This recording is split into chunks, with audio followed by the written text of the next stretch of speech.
এই রক্তদানের সবচেয়ে বড় দান বলা হয়। এর মধ্যে বিদ্যাদানও আছে, বস্ত্রদানও হয়, এখন তো অর্গান দানও হয়, অর্গান ট্রান্সপ্লান্টের কারণে অর্গান দান হয়, কিডনি ট্রান্সপ্লান্ট হয়, কত রকমের দান আছে, কিন্তু সবচেয়ে বড় দান হচ্ছে রক্তদান। এর মধ্যে আমার মনে হয় আরেকটা দান যেটা, সেটা হচ্ছে অ্যাওয়ারনেস প্রোগ্রাম, বিভিন্ন বিষয়ে অ্যাওয়ারনেস।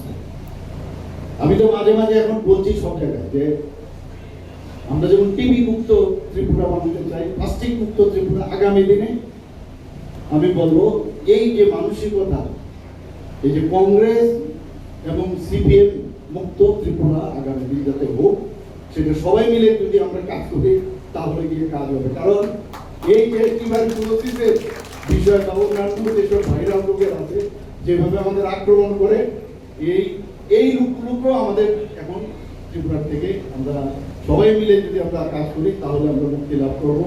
এখানে আবারও আমি নবৈক্য ক্লাবের যে সামাজিক কাজে তারা প্রতি হয়েছে, আরো প্রচুর কাজ আছে ওনাদের, নিশ্চয়ই ওনারা করেন, খেলাধুলা, সংস্কৃতির প্রচার প্রসার, এবং যারা দুস্থ পরিবার আছে তাদেরকে বস্ত্র বিতরণ, তাদের বই বিতরণ, এই কার্যক্রমগুলো যত চালাবেন তত বেশি দেখবেন আপনাদের মধ্যে একটা আত্মতৃপ্তি এবং ভগবানের কাছে ঐশ্বরিক একটা যে ফিলিং, সে আত্মতৃপ্তি আপনারা পাবেন। সবাইকে অসংখ্য ধন্যবাদ।